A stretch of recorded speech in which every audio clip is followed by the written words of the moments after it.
Oops.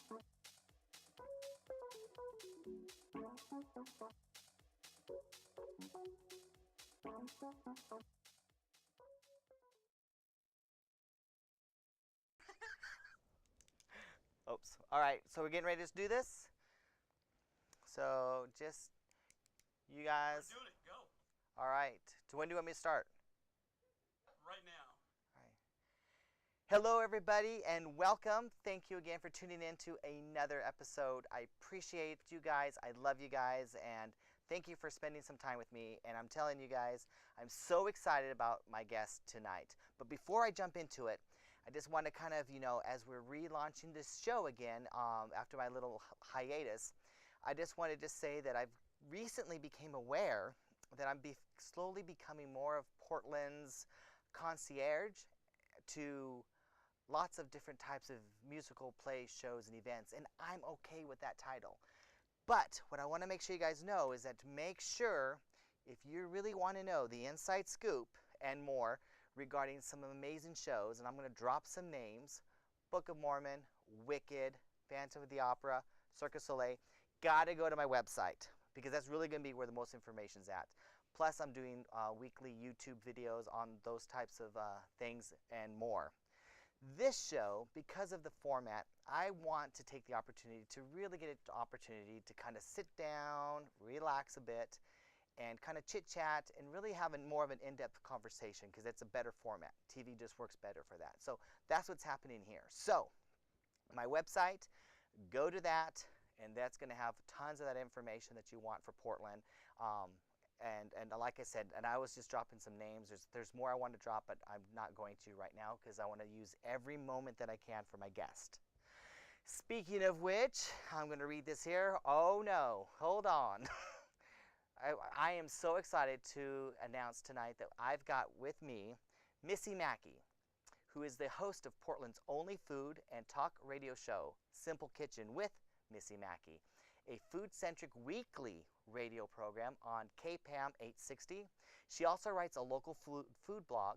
It's Miss Maki Cooks. She's known often for her irreverent yet funny view of Portland's food scene, as well as your best friend on the air. Without any further ado, I'd like to introduce to you, again, in case you've seen her once before on my show, the one, the only, the very fabulous Missy Maki. Hi. Nice to see you again. Nice to be seen. Thanks for having me back. Thank you. Thank you so much for coming back. No joke. Well, first of all, I was telling the crew this earlier that I'm always excited about my interviews and all my guests. I was a little more excited about this one because we had such a fun time last time, and I wanted to do the update. And as a matter of fact, I mean, people actually wrote in. Okay, 2 people wrote in. Your mom wrote in, and no kidding. People people want to know an update and stuff. So before we get all the way into it, let's kind of start off with food. You are known in Portland. Would you call yourself a foodie? You know, I would call myself a burgeoning foodie. Like I would never just say I was a foodie because I don't really know what that means. I don't either. Do you know what I mean? Right. I've asked people, like, great chefs, what is a foodie? And nobody really knows. I think people call themselves like, I'm a Portland foodie and stuff like that. And I think that's great. I just like to learn about the stuff that I don't really get. I find that the Portland food scene is kind of like this intricate web of amazing chefs, and it's all in this tiny environment, and I'm trying to like sort of pull it apart and make it accessible for people. And I ask the questions that people don't want to ask, like how do you cook a beet? I don't know, you know what I mean? So those types of things. So it's about cooking, it's about learning about food, restaurants, all of that, and making it easy. And with food and stuff, have you always been a cook yourself, or Yes. is this something new? So since day one, you were like. Well, I've always loved food. It's my family has. We've always sat down to dinner. Food was always very important. We were taught very early, appropriately how to eat. We learned about wine at a young age, just all of those good things, and what good food was, and what the building blocks of a good health is. So I think I always had a taste for beautiful food. So you have this already natural interest in food, and that slowly evolved into the blog. Is that correct? Absolutely not. I no, I cooked because I had to. I mean, at first I was broke, and then after that I was a wife, and I always enjoyed my time in the kitchen. But the reason why I started writing a blog is because I started dealing with infertility. And one of the things that I did was I turned to sort of a creative side, and the only creative side I had was in the kitchen. So I started playing with food, and as you start playing with food, you look things up on the internet and you find these beautiful blogs. And I thought, what a great place to put all of my recipes. And so I started just doing that and creating, little recipes, because my husband would say things like, do that one thing again, and I wouldn't remember. Right. So now I have them all together, and I always thought of it as a legacy for these children that for some reason I can't have. Right. And so I started, and that was, gosh, like 3 years ago, maybe 3 years. I don't know. It's been a crazy blur. But so I started the blog, and then that's how the radio show came about. Was that the local talk radio station called me and asked me to talk to them, and I thought they just wanted a little input on maybe like some lifestyle. Oh, this would be a fun segment, but no, they wanted me to have a show. Which I need to really point out to you guys. I mean, I'm going to be very honest here. Mm-hmm. I only went to the radio show because I met you, and I wanted to see, but I could not in my head comprehend, how are you doing a radio talk show about food? But I'll be honest, Pretty it works. darn well. Yes, you do. I'm saying it works. It works. Yeah. So you started the blog. You're dealing, and you're doing that process. Was that a way that you were using to help cope with the infertility? Absolutely, because infertility is one of those. I kind of think of myself as like a poster child for infertility, because it's always a surprise. You put it off, or you do everything in your power to not get pregnant. Knock on wood. And then all of a sudden you're like, I'm ready for my children. Bring them on, and there's no children. Right. So I did absolutely everything to have children, leading up to in vitro fertilization. Right. So, and I am a mother now. Yes, it has a happy ending.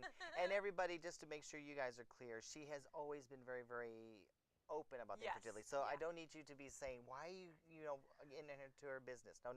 This is okay, right? Absolutely okay. I think that it's okay. I think both sides are fine. It's okay to not want to talk about your struggle. I find that much like most things in my life, if I am open and I talk about them, it feels like less of a backpack for me to carry, because I've pulled out some of the bricks, and I'm allowing other people to even suffer with me or help me get through it. And so that's how I've always felt about it. And the more I talked about it, the more people reached out to me and said, oh, I'm dealing with that too. And you would be surprised how many people deal with it. It's so common. I mean, just friends. Friends of mine, Right. like literally people that I knew were like, oh my Close. gosh, I've been taking that as well, to try and get pregnant. So, yeah, and there's so many steps leading up to IVF. I mean, you don't just, oh, I can't get pregnant and then do IVF. There's multiple different levels of trying to get there in testing, and it's not fun, but Right. it's not hard either. So, do you still have all of this whole journey on your blog? Everything's on my blog. If you go back far enough, there's one tab that says life, because my blog says Mrs. Maki's Cooks, Cooking, Baking, and a Side of Life. And if you click on the life tab, you'll find random posts about shots, or you'll find one if you click on it and it'll be like a sharps bucket filled with needles, and just a conversation of me talking to you about how I'm feeling right then. And then you'll go forward and you'll see me, a year later with my stomach out to here with twins, and how I'm feeling then. Right. So, and then a little further with my infants, so there's a lot of things that I went through, and it's fun to read because it's pretty much always has a little bit of humor in it. That's true. Absolutely. Yeah, my show's pretty funny too. Yeah. So the blog, and then the radio show. And how long have you been doing the radio show now? 2 years. 2 years. Yeah. And let me comprehend this. You do this every week. Every week for 2 hours. Yeah. For 2 hours. Yeah. Can you guys just think about having to, next time you have to give a speech, and if it's like, oh, I have to give a 15-minute speech, just remember, Missy Maki's out there doing it for 2 hours every week. So kind of give us more, like, what is your radio show? When we tune into your radio show, what is it kind of like? Because it's not like you're not cooking necessarily. No, You I mean, I know? like to think I'm cooking. No, I no, it's I mean, it's a great show because it's got everything. It's just like my blog. It's cooking, baking. I call it cooking out or eating out, dining in, and everything in between. So I have all of the chefs. Like this weekend, I have Naomi Pomeroy in of Beast, and you know they have Expatriate now in, and then I have a dietitian coming in to talk about lactose intolerance and how you cook for that. And then I have a segment called Gadget Girl where a girl comes in and she, like last week we did tongs and she brought 6 different tongs and we tried every single one out. We decided which one was the best. We tweeted it, we sent it out to you so you knew if you were going to spend money on tongs, this is what you buy. So see, it's yeah, and I have to admit, it is a fun, energetic show. I sat in my car in my parking lot because that's the only place I could get the radio. And so there I was, you know, and I was kind of like, I had a couple laugh out loud moments. And So, well, here's something to know. So you can live cast it on, like live on your computer at kpam.com. You can, there's an app called AM860. You can listen to it live on your smartphone. There's also podcasts. Every one of my shows is podcasted. It's split into 2 hours and the commercials are removed. Most of my listeners download my podcast and listen to it when they work out. there you go. That is an excellent way to do it. And So we're the first and third most downloaded podcast. That's is Simple awesome. Kitchen. That is awesome. I know. I was really surprised. So you guys, let's see if we can't bump her up to number 1. Yeah. So for 1 and 1. Okay, Yeah. I'm already at 1, but like 1 and 3. So maybe 1 and 2. How's there that? you go, 1 and 2. Let's shoot for that. And so would they just go to the KPAM? kpam.com. There we go. And then you click on, it's called the Audio Vault, and then you just scroll down and you'll see my logo and it says Simple Kitchen with Missy Maki. And you click on it and you can pick any show and it says what it is. And they split it up into 1 hour increments, so it's perfect for a walk or a run, and you don't have to like stop and like you can't go back in a podcast often. So it's really well done. But it tells you who you're going to listen to because often if I have 2 chefs, they'll be in 2. We try to place them in different hours. Right, that makes So, sense. yeah. That makes sense. Yeah. And I'm sorry, you kind of threw me when you said, you know, a run for an hour. I think if I did that, I would die. I just committed to doing Hood to Coast. Did you really? Yes. If I I mean- could run from here to that guy in the studio, like I would deserve a golden nickel because I'm so out of shape right now. I'm pregnant lady out of shape. I call it skinny fat. Skinny fat. That's You're like, a good. finally get all your pregnancy weight off. Okay, most of it. And you're just like, oh, that's not nice. I need to get some exercise. I got to do something. I don't know how you're going to fit in training for all of that, you know, I'm into your busy lady, schedule. that's You for are sure. very, very busy. Yes. All right. So you've had the battle of infertility, and we, you know, and everything else. So then, let's go back to that moment, if we may, where, like, can you tell us how? Well, first, how you found out you were finally pregnant.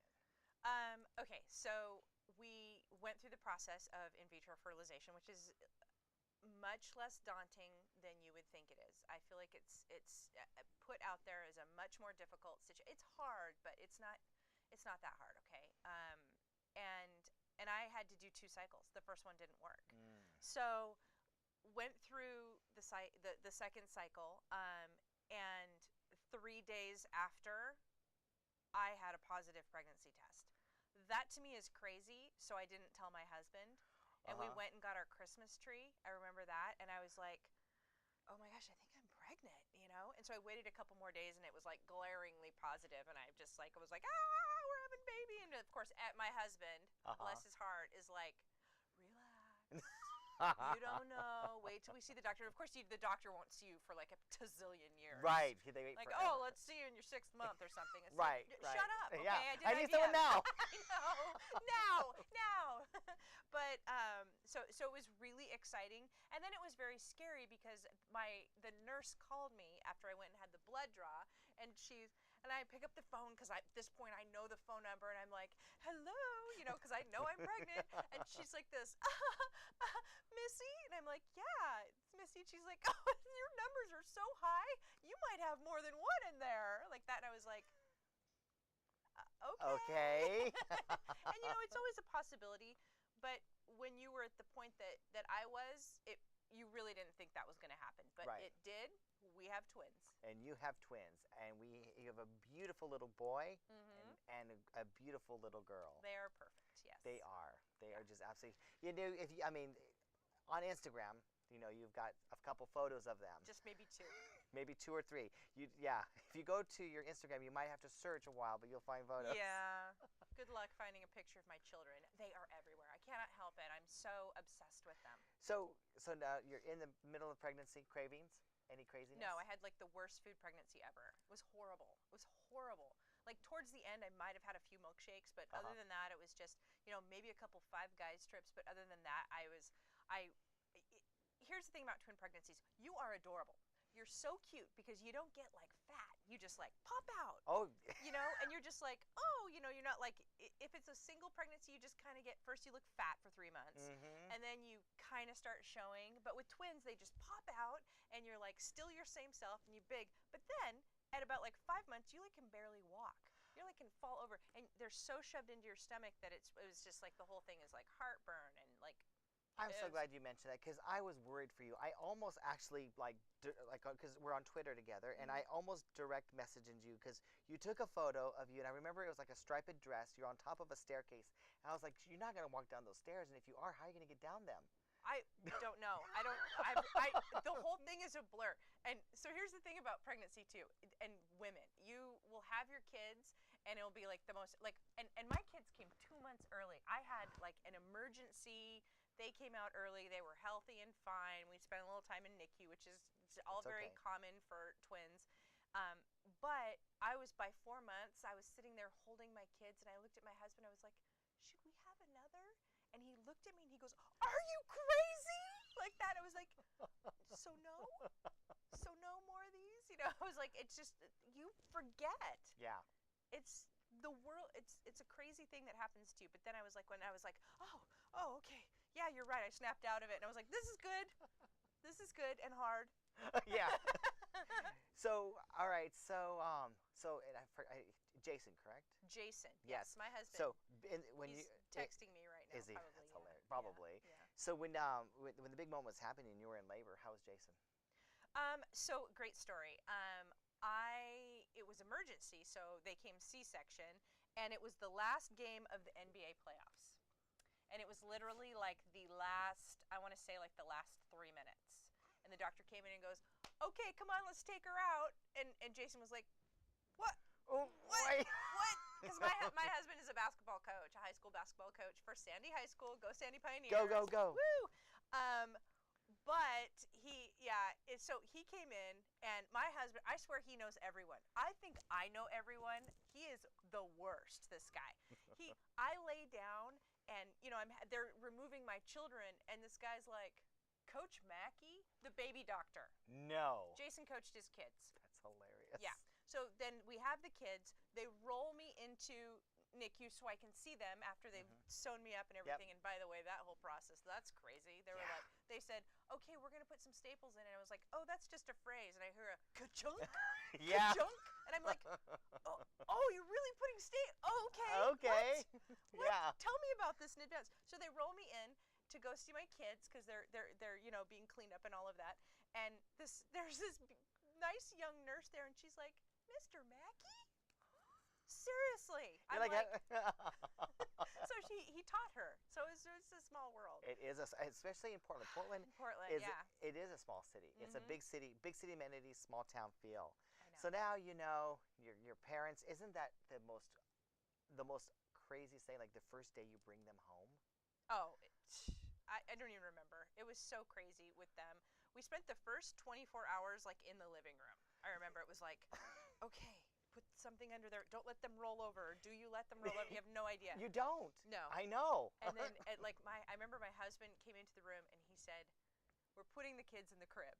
And we put our kids straight to crib. And we started giving them an 8 o'clock bottle and putting them down. We still do it to this day. Our kids sleep in their cribs. They wake up, they're teething now and stuff, but we are really blessed by that, like having taken our kids and putting them straight to crib. You kind of need to with twins. With twins, yeah, because it's so hard. Because I know my wife and I, Sandy, we made an amateuristic mistake. That first couple nights, whenever she cried, we both got up. Well, eventually, one of us is, and you just can't do that. You must No. be teams. You need to divide and conquer, or they will win. Yep. Even And with twins, I was like, with twins, you have to too. You have to let one person get up and do both feedings. right. And let the other one sleep. So someone gets 6 hours and the other one gets 6 hours. Otherwise, yeah, you start to get that crazy. Well, by look. day 3, we were like, okay, we're not going to last. We're not No. going to make it. Yeah, no. And by the way, I hate your guts. Exactly. I hate your guts. I never liked your hair.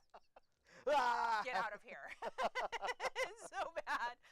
Okay, so here's a great moment too. I know this is turning into a baby show, but my No. husband and our kids will be like screaming and everything, and we'll each have one of them, and we would look at each other and we would say, "Don't you think that having kids is so good for our marriage like that?" And we die laughing because so many people are like, they're like, "Oh, you know what? Things are kind of rocky. I think if we brought a child into this," it's like, you don't understand. You don't have no idea. Yeah, no no, idea. that's not how you save the marriage.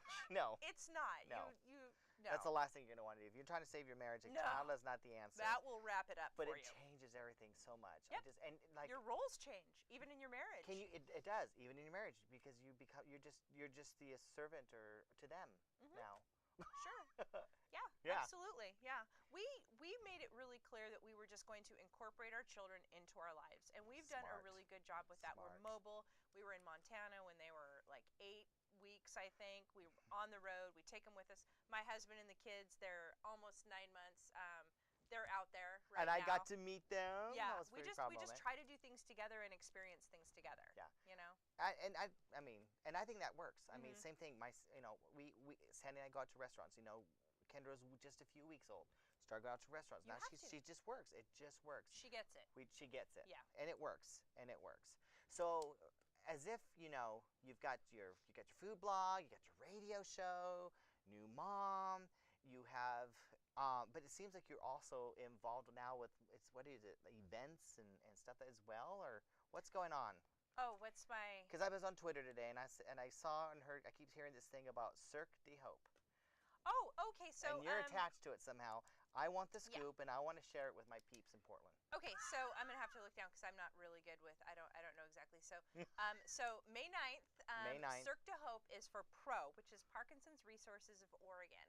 And my grandfather had Parkinson's, and it was a really tough thing for a family to deal with. And my grandmother dealt with it. Now, Parkinson's Resources of Oregon actually handles the support of the caregiver, because the caregiver is the one that helps, because it's a dementia-based Right. disease. And so I will be their mistress of ceremonies, their MC. Congratulations. Thank you very much. So I will work with the auctioneer and assist through the whole event. It is happening May 9th at the Governor Hotel, which on Friday will be Sentinel Hotel, a very big name change. Big. So That's shocking to me because it's been the governor forever. only since 1992. Really? Yes. Now it has in the past been called the governor like before that, but it's been other incarnations since then. See, and I moved to Portland in 1998, so Portland didn't exist before then. Yeah, exactly. So that's how So it works. yeah, nobody lived here. You all came after I Yeah, got here. exactly. You were all just popped up. That's how I see it. Yes. So you like my sound effects? That's awesome. So that's how everyone came to life in Portland. just like that.